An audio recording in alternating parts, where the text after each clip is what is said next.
In the beginning, television and cinema were treated as two totally separate mediums. For most of the 20th century, movie theaters were the exclusive destination for spectacle.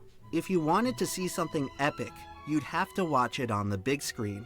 Conversely, television programming was much more transient. It was designed to be consumed in bite-sized amounts, with far lower budgets and quality control than anything in cinema. Essentially, if a film was a gourmet meal, a TV show was a candy bar. It's no big deal. Oh. Back then, movies were billed as a premium experience. People paid for the product up front and expected it to meet a certain standard of excellence. TV was pretty much the opposite. As a mostly free product that relied on advertising revenue, the name of the game was mass appeal. It wasn't long before the industry figured out tried-and-true formulas that would keep general audiences watching. For a show to get on the air, it almost always had to be cheap, innocuous, and derivative. Because of this, television would develop a reputation of pandering to the lowest common denominator. Compared to cinema, it wasn't really respected as a legitimate art form. Man, fall down. Funny. For a long time, there were serious doubts as to whether a TV show could ever achieve the same level of depth as the greatest films. And then along came The Sopranos, which was something else altogether. This is a series I've already discussed once before on the channel, but the purpose of today's video is to highlight the extraordinary circumstances around the show, how a bunch of fictional Italians from New Jersey captured the hearts and minds of an entire nation. To truly understand the cultural impact of The Sopranos, we have to turn the clock back 27 years before it first hit the airwaves. I want you to rest well, and a month from now, this Hollywood big shot's I'm here, sorry about that, chat. I'm gonna make him an offer he can't refuse. In 1972, the Mafia was embedded in the American consciousness through one of the most influential films ever made. Generally speaking, it's extremely uncommon for any creative work to excel in both critical acclaim and mass appeal. The Godfather represented a rare moment when the stars miraculously aligned. It is one of just 10 titles since the 1940s to earn the distinction of the highest-grossing film in history. When you look at the other films on this list, The Godfather stands out as quite the anomaly. You'd think that it's dark. Vegas did the same thing where you stop watching it. I just couldn't anymore. It was just, it almost felt like a chore. You know what I mean? And tragic nature would have held it back from overwhelming popularity. However, this specific film would benefit greatly from its unique place in time. In the United States, the 1970s were a period of considerable social upheaval, not unlike what we're experiencing today. The decade would be defined by economic turmoil, unpopular foreign wars, and growing distrust in powerful institutions, as public opinion began to sour on corporations and politicians. Americans shifted their fascination towards another group of crooks. For the longest time, organized crime had been considered a scourge of society. It's hard to imagine how so many good, hardworking people could be made to sympathize with a bunch of violent thugs. However, America has always had a complex relationship with criminality. Many of us like to act lawful when it's convenient, but disorder is sort of baked into our identity.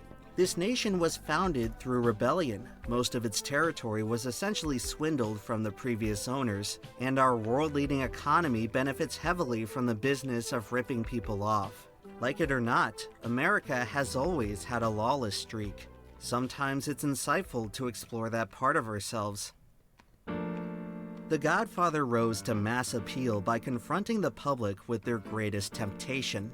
American society places so much prestige in wealth and status that how you get there can often feel irrelevant. Is it really worth all the struggle and toil to pull yourself up by the bootstraps? Or would you be better off taking a shortcut to success? This dilemma was undoubtedly faced by nearly every immigrant group who took their chances in the land of opportunity. Newcomers to the United States have always faced an uphill battle. They are often vilified by the established population who would prefer not to give up another piece of the pie. When it feels like the deck is stacked against you, you start searching for ways to level the playing field. Nearly every major diaspora in America has at one point turned to organized crime. The Godfather in particular features the Cosa Nostra, otherwise known as the Italian Mafia. The film takes place during the height of their power after the Second World War. It tells the story of Michael Corleone and his descent into the criminal underworld. While he's introduced as a straight shooter with noble aspirations, he's eventually consumed by wrath and vengeance, taking his father's place at the head of the family business. When it released, The Godfather was embraced as an instant classic. The film was so iconic that it cemented Italian mobsters as the definitive anti-heroes of America, a trope that would be echoed in pop culture for decades to come. By the 1990s, however, the classic mafia genre was starting to grow stale. Audiences had begun to crave something more contemporary. At the same time, a hopeless director is looking for his first big break. His name is David Chase. Growing up in New Jersey, he studied the lives of mobsters from a young age. After a difficult upbringing, he suffered from panic attacks and depressive episodes throughout his adolescence. Decades later, when trying to get his film career off the ground, he conceives of a neurotic crime boss who spills his guts out every week in therapy. This premise was initially intended to join the ranks of the great mafia films, but soon enough, Chase makes the peculiar choice to develop the product as a TV series. He shops the idea to various networks, but receives little interest for something so esoteric. Eventually, he finds an unlikely partner in HBO, a cable channel mostly known for movie reruns and pay-per-view boxing. The network had dabbled in original programming, but nothing as ambitious as what Chase had planned. It seemed like an odd fit at the time, but as the world would soon learn, The Sopranos had found its perfect match. HBO's subscription-based revenue model allowed the network to offer far more creative freedom than the rest of the television landscape. With advertisers out of the picture, HBO programming could delve into graphic content that would be unthinkable elsewhere. The absence of commercial breaks removed the time constraints that other shows had to maneuver around, allowing for greater flexibility in storytelling. By 1999, the stage was set for a show unlike any that came before it. See, it's gonna get broke. Income is exactly right. Very well done. And the show. Welcome to Tony Soprano's world. It doesn't quite have the same glamour or decadence of The Godfather. On the contrary, Tony finds himself at the helm of a mafia in decline. As he puts it, lately I'm getting the feeling that I came in at the end. In a broad sense, Tony resembles Michael Corleone, running the family business that he inherited from his father. But he's older, overweight, and balding. He lives in the suburbs and drives an SUV. He eats a lot of cured meats. Instead of action-packed gunfights, his days are mostly filled with aggravating minutiae, financial affairs, organizational politics, and sidestepping law enforcement. It's not exactly flattering, but for David Chase, it was realistic. The Sopranos was created with an eye for authenticity. Chase designed the stories and characters to match his lived experience. He insisted that every exterior shot was filmed on location in New Jersey. While brainstorming scenarios for episodes, he often had the writing staff pull from real-life anecdotes. At a glance, the cast resembled the island of misfit toys, but each member was carefully selected according to Chase's standards of believability. Without a doubt, the most pivotal part of the casting process came down to the lead role. After dozens of uninspiring candidates, the series eventually found its Tony, a mostly unknown actor by the name of James Gandolfini. In time, their likenesses would become inseparable. I find I have to be the sad clown, laughing on the outside, crying on the inside. Chat, I was rooting for that character. I feel like they underplayed her role. I think they almost had her as a filler, as a way to bridge the gap and finish the episode overall in general, and kind of stitch it together. I think they underplayed her for sure. Tony Soprano was a type of character that had never existed before on television. These days, we're used to morally dubious protagonists headlining our favorite dramas, But back in 1999, there were serious questions over whether the audience would accept the star of the show acting evil. Tony has many admirable qualities. He's charming, witty, and charismatic, but it doesn't take much for his pleasant demeanor to turn sadistic and cruel. The show doesn't sugarcoat things. The hero of our story is a violent murderer. She was offered the white He role? brutally kills people, and when he does, he's hardly adhering to any sort of noble or sympathetic cause. On the contrary, much of his conquest is driven by nothing more than pride and pettiness. A character like this could have easily alienated the audience, but Tony Soprano was portrayed with a great deal of depth. He represented a significant departure from the established image of a mafia boss. Rather than adhering to some stoic, stylized ideal, Tony's vulnerability is put on full display for everyone to see. What's revealed is a deeply insecure man who faces a constant internal struggle between right and wrong. He's being torn between two different worlds and two different ideas of masculinity. On one side is the family man, protective, nurturing, and a dependable source of stability. On the other side is the boss, the general who leads his troops into battle, a position that satisfies his lust for power, wealth, and sex. Both of these roles would cease to exist without the other, yet each is at perpetual risk of destroying the other. Are you in the mafia?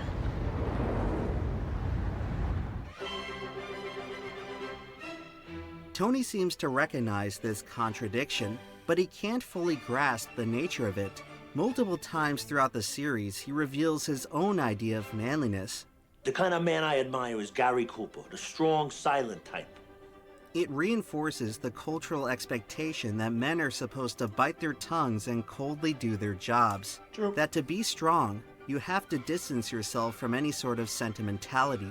This archetype was pretty much standard for every male action hero of the 20th century, the same image that The Sopranos seeks to deconstruct. Tony is reasonably strong, but he is certainly not silent. He often lets his emotions get the best of him. He suffers from frequent anger outbursts, panic attacks, and fainting spells. Sometimes he gets so depressed that he can't even get out of bed. He cries in front of his therapist. He even gets belittled and humiliated by his elderly mother on a regular basis. These flaws all reek of weakness. They're emasculating, and they challenge Tony's sense of self. But these very same flaws are precisely what make his character compelling. They're what allow a psycho mob boss to be relatable. He may be a killer, but at least he's not cold-blooded. As long as he struggles with some sense of shame, there's still a pathway for his redemption. As presently constructed, Tony is not a good man. But it remains plausible that... Yeah, but shows go for so long that they can make the guy do all the bad things be the good guy. I mean, just look at Breaking Bad. If you really look at it objectively, it's some bad guy doing only bad things over and over again until the end. I mean, it's just what it is. Like, one day, but there's so much in between that he's like a good guy. Of course, esoteric ideas don't amount to much until they're put to the test in the real world. Most far-out concepts fail to connect with people and fall flat on their face. Going in, there was no way to predict whether audiences would care to watch an emotionally fragile mob boss, but as the ratings started rolling in for season 1, HBO soon realized that they had made the right choice. The Sopranos was a hit, and while Tony was certainly the star attraction, nearly every aspect of the product was firing on all cylinders. The show featured cinematic lighting and camera work, a field of expertise that was rarely explored on television. Episodes were given epic runtimes, often approaching the 1-hour mark. The characters were extremely well defined, with complex motivations and long-term arcs spanning multiple seasons. The pacing is gradual and deliberate. Events are given plenty of time to unfold. While the plot is not as explosive as some would prefer, the scenes that do involve violence often escalate to shocking levels. The Sopranos set a new standard in its portrayal of mature and graphic subject matter, introducing the medium of television to unprecedented amounts of I thought they did a pretty good line at wanting to root for him, then against him, then for him. Like, it was like it always yo-yoed. Vanity, nudity, and brutality. No one had ever seen anything like it, and the ratings continued to soar. People kept tuning in long after the novelty factor had worn off. They were hooked. The Sopranos' first season was already heralded as one of the greatest achievements in all of television, and the series only improved from there.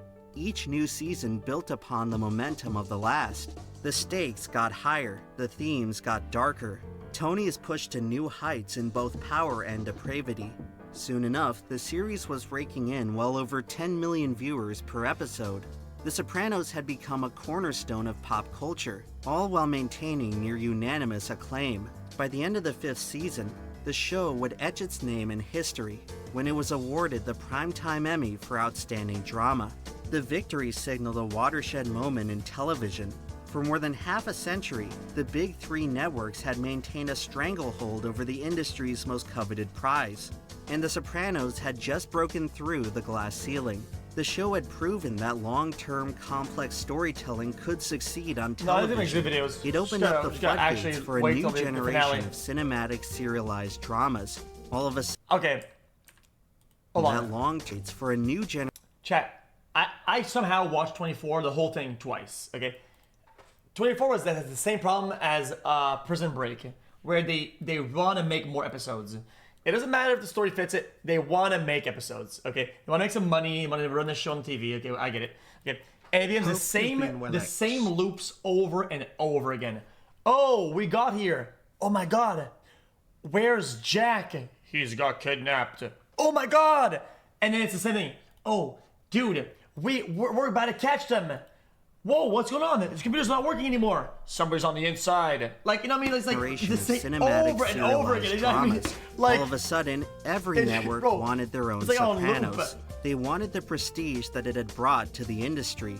David Chase, who less than a decade earlier was struggling to find a job, was now at the helm of the most influential show in the world. And it was here, at the dawn of a new era, that he foresaw the end.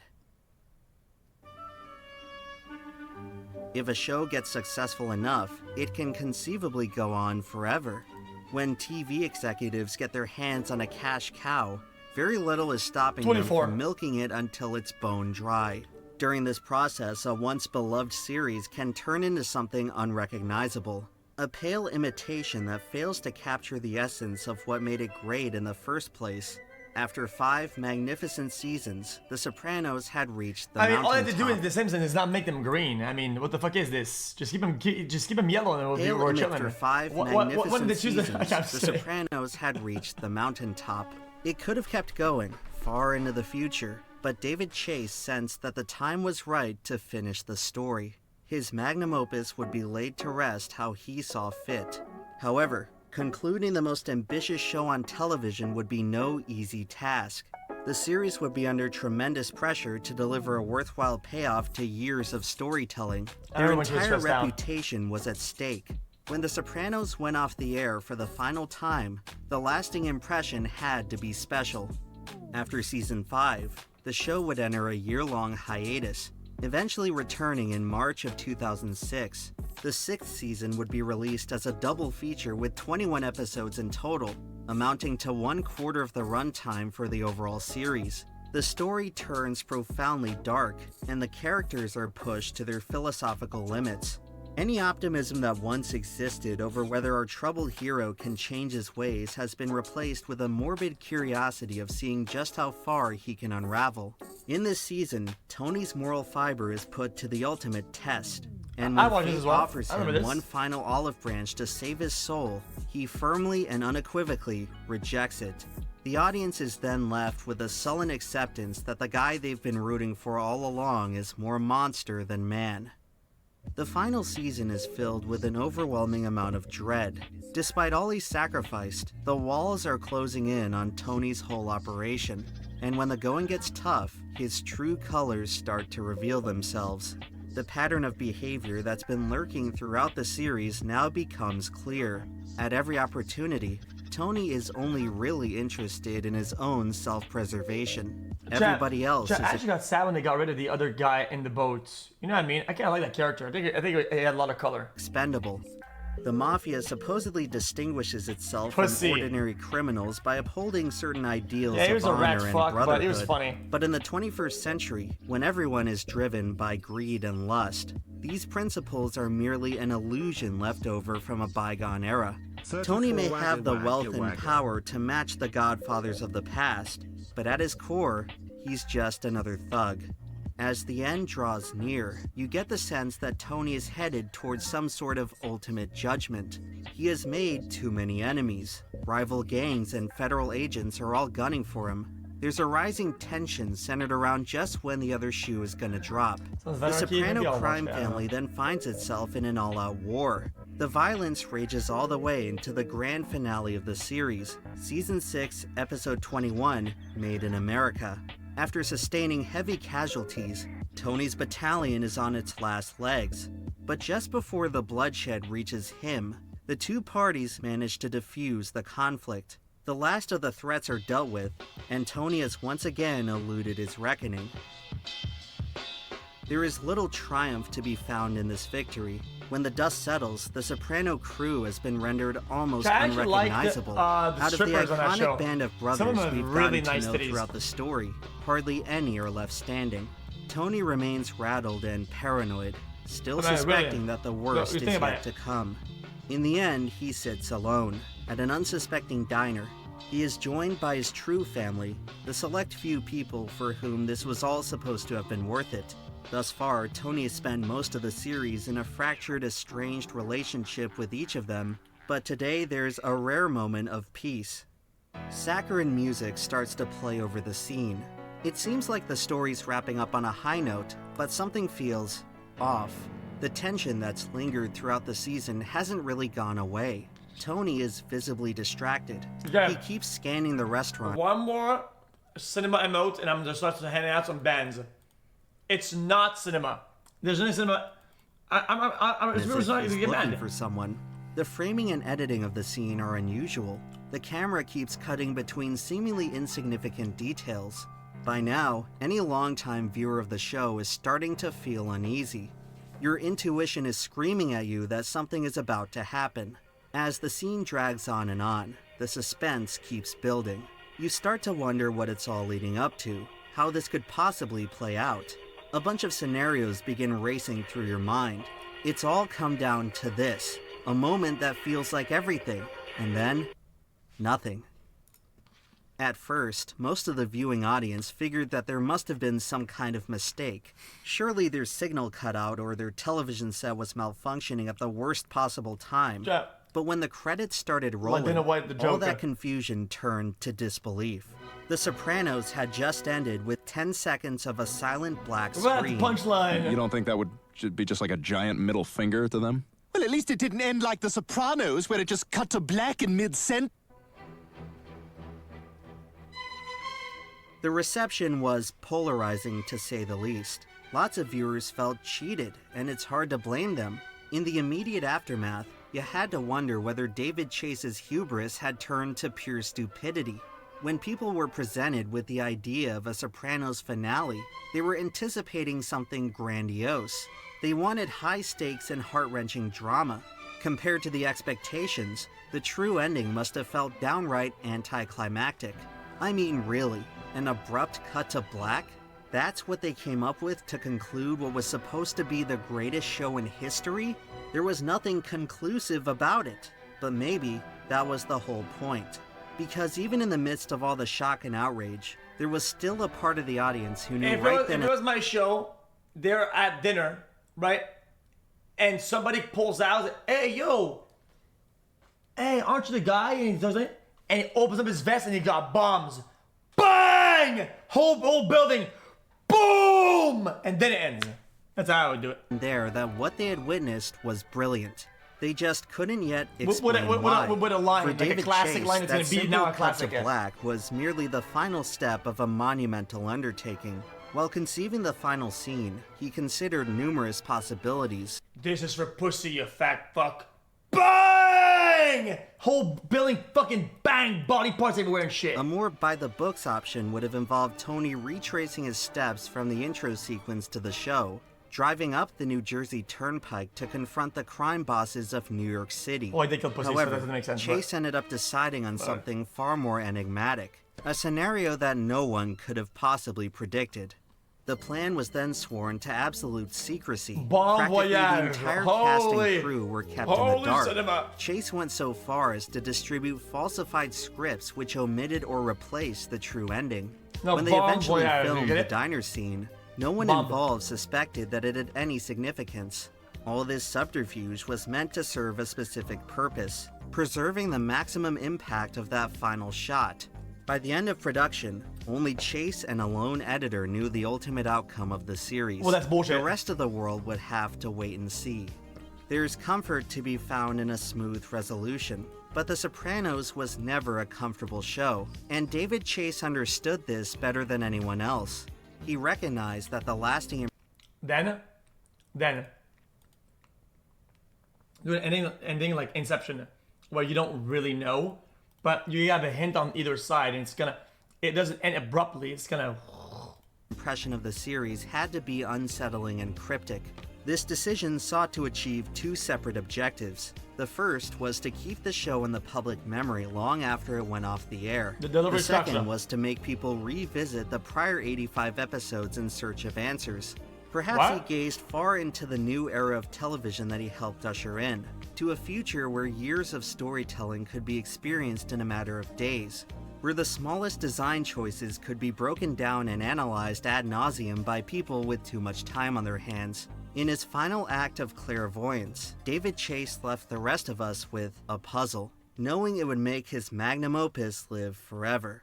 Yo, how about a multitude of overlapping endings where you think who's gonna kill him? Get in the bathroom? Is he that? And then, as some guy pulls up with his car, they're trying to pull up. So other guy's already pulling out a gun, whatever. But then he's already dead of a heart attack on the table.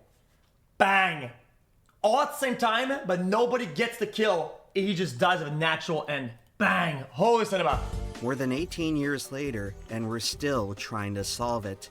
Over all this time, numerous theories have come and gone over what really happened, and nearly all of them fall within two different schools of thought. The first and most plausible theory states that the cut to black represents the death of Tony Soprano. Yeah, but death is one of the strongest. It makes sense, but the timing of the cut doesn't. Like, it's fucking brain dead. Like, motifs in the series. Tony spends the whole plot surrounded by it. The big question No, that it looms doesn't, over the man. story is when all that death is gonna catch up to him. What if the final moments of the series are simultaneously Tony's final moments? What if some loose end that Tony forgot about went into that diner and assassinated him? There would have been no shortage of motive for it. Tony has made so many enemies throughout the show that it's hard to keep track of them all. Plenty of guys, including people... Okay, multiple shots of a bunch of guys, gangsters and shit like that, right? Bunch of different storylines about how it could end, and you get all their POVs, driving his car with his family or whatever, right? In a tunnel or some shit, right? And then you have all the guys, you have the opposite side of the tunnel, you have their POV, oh my god, bunch of shit, right? And then his car tire punctures, and he rams into a fucking oncoming 18-wheeler. And as soon as it collides, boom, now it's black, cut to black, bang. And his own crew Cinema. could have pulled the trigger. Cinema. And while there are numerous theories as to who was ultimately responsible, the prime suspect has to be this individual, credited as the man in the members-only jacket. His official cast listing is oddly specific, while the other background characters are described with general labels such as old man or truck driver. This particular gentleman is defined by a rather precise detail of his outfit. Of course, the phrase members only is a pretty clear allusion to organized crime. Look at this guy. Members only? How long you been wearing that? His general appearance and demeanor are suspicious, and the scene also draws far more attention to him than any other extra. These clues seem to indicate that he is a noteworthy individual, but perhaps the strongest clue can be found, oddly enough, in The Godfather. The series makes several references to the film, but okay, if it were me and I have an ending like this, I agree with Vegas in chat. Chat. At the end, it's some bullshit. He's in a car. Is that a brand new Cadillac XYZ model? Dude, how'd you know? Well, I know because I was looking at the time on my Rolex watch or whatever, and you slam a bunch of ads because they have 12 million live viewers. Put 12 ads back to back and fucking cut to black. I don't give a fuck. You still got the check. You still got the check. One Who gives a scene fuck? is explicitly mentioned as Tony's favorite. The part where Michael Corleone retrieves a hidden gun from the bathroom and ambushes his enemies in a restaurant. Wait, Every time we watch Godfather. wait, I said that. Oh my god. I said that last week. Chat, when initially, when Buddha showed me this thing 2 weeks ago, okay? Hold on. Before this video even came out, Buddha showed me 2 weeks ago the ending of the show, right? And I literally said, oh, he's gonna die from the guy in the bathroom, like they set him up in the first season. But I was brain because I'd forgotten. It's not in the first season. It's in this movie. It's a completely different movie. But it's still reference to that, and I was right about it. I was right about it. Bathroom and ambushes his enemies in a restaurant. Because every time we watch Godfather. So there was an actual when reference. Michael Corleone shoots those guys in the restaurant. Wait. You sit there with your fucking bowl of ice cream and you say it's your favorite scene of all time. As it turns out, the last we see of the members-only guy is a shot of him entering the bathroom. If the Godfather scene is meant to be interpreted as a prophecy, then Tony's demise must come shortly after. Based on the evidence laid out in the show, this is certainly a compelling explanation. I mean, yeah, our line of work, it's always out there. You probably don't even hear it when it happens. However, when it comes to the finale, there are those who subscribe to the opposite theory, that the end of The Sopranos is all about survival. This perspective is primarily inspired by the specific song that plays out the final scene, Don't Stop Believin' by Journey. A sentimental tune that, at face value, feels out of place for such a defining moment of the show. Its inclusion was a bizarre choice, one that seemingly contradicts the somber tone of the entire rest of the episode. The juxtaposition is so powerful that it almost feels like the song is mocking the scene itself. There's a particular line in Don't Stop Believin' that stands out in the context of the show. It mentions how the movie never ends. It goes on and on and on and on. The entire finale is undercut by a theme of stagnation. There is no great moment of catharsis that inspires everyone to turn over a new leaf. Rather, it appears that after all the bloodshed and toil, everything's just going back to business as usual. By the end of the series, Tony shows a disturbing lack of progression. All of the years of therapy and soul-searching seem to— Yo. And then she comes out and she says, you know what? She kills him. Fuck it. In therapy, she says, I'm tired of dealing with your shit. All you do is you wreak havoc on others. I'm putting an end to this. Bang! Blood at the back of the fucking wall and shit. Family comes in. What the fuck did you do? Oh yeah? Bang, bang, bang! To have had no effect. Holy if anything, shit, cinema! He only used these things to become a better criminal. In the end, he got exactly what he wanted. The depression and panic attacks have stopped altogether. He's finally free to live life unencumbered.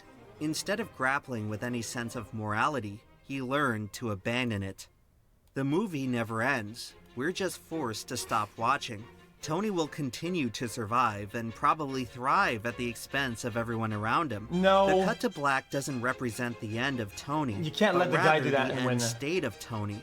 He has reached the point of no return. The moment the show ends is the moment Tony finally drifts beyond salvation. He has accepted the total corruption of his spirit and will spend the rest of his days wandering the hell that he created. This interpretation is quite abstract. It challenges— in cinema, they do usually a good job at the bad guy is actually a bad guy, not a good guy. And he ends up losing one way or the other. It's a loss regardless. And you know, this guy is portrayed as the main character and people root for him, whatever. He's still the bad guy, right? He has to lose somehow. And in most, if not almost every show, they lose. And it's why I almost didn't agree with Breaking Bad, because it's the opposite for Jimmy. Him at the end, I'm not saying what the ending is, but I mean that's him winning, because he never gets to win. All he does is lose. It doesn't matter what he does, it's losing. Whatever when you really think about it, it's just losing, kind of upwards or whatever. And I feel like the ending that he got is like him winning because he doesn't get to suffer his true consequences. Does that make sense? Because what he does is worse than just, you know what I mean? You to consider what the show represents rather than what it literally paradox. depicts.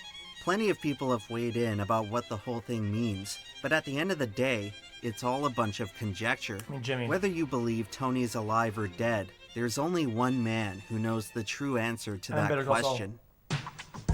Over the years, David Chase has been badgered relentlessly about what really happened. For a while, he understandably played it coy when it came to offering any definitive answers. But in 2024, in the official Sopranos documentary, he did divulge one unique piece of insight. While working on the finale, he thought of a technique used at the end of 2001: A Space Odyssey. Oh no, please. A visual device where a character's point of view sets the framing for the subsequent shot. This simple method produces quite an ominous effect, where it feels like a character is staring into their own destiny. Chase would go on to use this exact setup numerous times in the final episode, where Tony seemingly enters his own perspective. With that in mind, you have to question whether it was intended to carry over to the final shot, where Tony's POV turns black. This would make the death theory a lot more likely, but just as David was going to tell us more about it, the truth is, well, he did it again. No, you're not allowed. What? No, Perhaps fuck you. The question okay, fuck this guy. I don't give a fuck. I usually I'm not fucking parasocial. Fuck this guy. What an absolute man. What a fucking loser. This is loser behavior. It may not be whether Tony is dead, but if he deserves to be. To answer this, we have to venture far beyond the purview of the show itself. Cinema. When the show is actually put onto, let's say, HBO's real, whatever, they have the real ending. And it doesn't say there's going to be a new episode. It's just updated with an extra 10 minutes or whatever. And if the real ending is actually hidden, and then people that would watch the show, they go, oh, yo. And then they get the real ending. And it's just an update that they never told anybody about. Bang. Like a The second end of The episode. Sopranos produced a unique real-world effect for those who watched it live. When the screen cut to black, millions of people were left staring at their own reflection. Before we can cast judgment on Tony Soprano, we have to consider who created him. For as much as we vilify the Mafia, they are in many aspects just a mirror image of— Oh my god. Different POV and ending from different broadcast network. On Netflix, the guy in the bathroom pulls up. On HBO, he gets a heart attack. On the other thing, and they each have their own. the society that surrounds them. Many Americans who tuned in to The Sopranos had come to view Tony as their own alter ego. For the average Joe confined to suburban life, he represented an escapist power fantasy. They envisioned themselves as the man with limitless wealth, who could spend all day sleeping with beautiful women, the man who was respected by his peers and feared by those who actually knew him. Tony's status had become an object of desire. Watching him antagonize others was a guilty pleasure. But when the time came to ultimately judge Tony for his sins, a lot of us were left with an unsettling dilemma. If we covet this much of Tony's lifestyle, just how close are we to becoming him? What if Tony's pathologies are not caused by the Mafia and are instead the product of American society? Lately, I'm getting the feeling. Oh yeah, chill out. Chill. The best is over. When I wrote the beginning of the pilot, what I was talking about was America. I just had sense that things were really going downhill. The comic part of it for me was that Americans had gotten so materialistic and so selfish that it made a mob boss sick. But you know, the heyday, the golden age, or whatever of the mob, that's gone, and that's never coming back. In the past 50 years, the influence of the Mafia has declined considerably in the United States.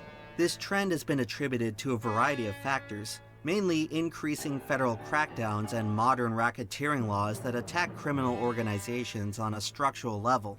However, I believe there is a more implicit reason for why the Mafia feels so much less relevant today.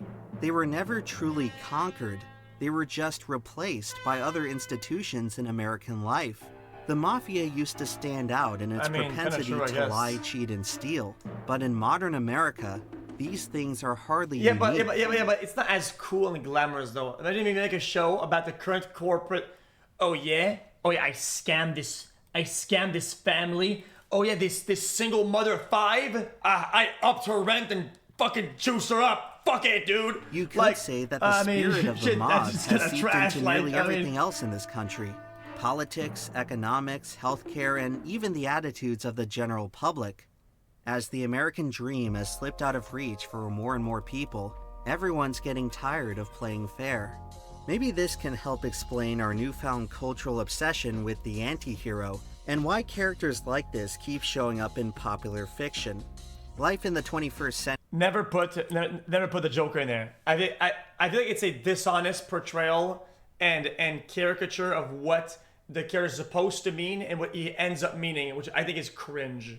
Why characters like this keep showing up in popular fiction. Actually reflected Life thought in the I'd take about 21st it. century has twisted the very idea of heroics. Most of the hallowed The guy's a loser. He's presented as a loser, and even then, the director and the writer is pointing to the fact that he's a loser. People still go, "Oh my God, true, I relate," because everybody's a fucking loser. Like that's just institutions that previous generations have looked towards for moral guidance have since been exposed as fraudulent and corrupt. And if our heroes can no longer be trusted, he's a victim of society. Is the take that they don't want you to have that you still have? The take they want you to have is he's a victim of himself. That's the real take, though. Like that's the real, actual description of what the character is. The so-called bad guys all of a sudden start to look much more appealing. If the most illustrious people in society cannot practice virtue, then why should anyone else? The truth is that in modern America, people aren't sure anymore whether the wicked are truly punished. Maybe that's what makes the end of The Sopranos so unnerving. We turn to fiction for decisive answers to abstract problems. The story is... He has a disability, he's bullied, he's whatever, right? He has problems and shit, he's broke or whatever. How many citizens in that city think are broke and have conditions and are fucking disabled? There's probably thousands, maybe dozens of thousands. These guys not special. Trying to make it like, oh yeah, I'm mad about this, I'm gonna pull out a gun and do all this shit. No, that's a loser behavior. At the point, he takes a pause and says, oh, I could just continue on and whatever, or I could get a gun and be a bitch ass. And he's a bitch ass. He's not some hero. He's a bitch ass. And I think they try to portray it like that. But people are so stupid that they don't get it. Because they're just weird. Supposed to deliver us to a point of finality. Either the hero succeeds or he fails. Either he lives or he dies. We can't be expected to figure it all out for ourselves. That just takes us back to square one. But what if that was all by design? To create a moment so jarring that it allows the greatest questions of the show to break out of their physical medium and leak into reality. It invites us to search for the answer in our world. Perhaps The Sopranos was always meant to be more than a... If this is the intent, if that's the goal, you can get there in other ways that is better, that is more optimal, and it achieves other goals at the same time. Like, a lot of times when people have these arguments for these shows and things that, yeah, you can do that. It makes sense. If that was the goal, they would have just done that. Story. It is Wednesday night, and the big story on Action News tonight is the death of James Gandolfini. On June 19th, 2013, James Gandolfini dropped dead from a heart attack. He was only 51 years old. In a haunting echo from the past, no one had any idea what was coming. It was all business as usual, and then he was gone. When Jim departed, so too did any ideas of a possible Sopranos revival. No one in good conscience would dare to continue the story without Tony. What's done is done, and the end of The Sopranos will remain locked inside of Schrodinger's box forever. The cut to black is the simplest trick in editing. Anyone can leave 10 seconds of blank space on the timeline. And I know for a fact some editor worked at HBO, and was like, yo, boss, are you sure about this? Are you sure? Yeah, it's right there at that, to black. Are you sure? Like, this is shit. No, holy cinema. Like, but dude, somebody had to deliver this product. To know precisely when to use it. If you do things just right, you can turn nothing into everything.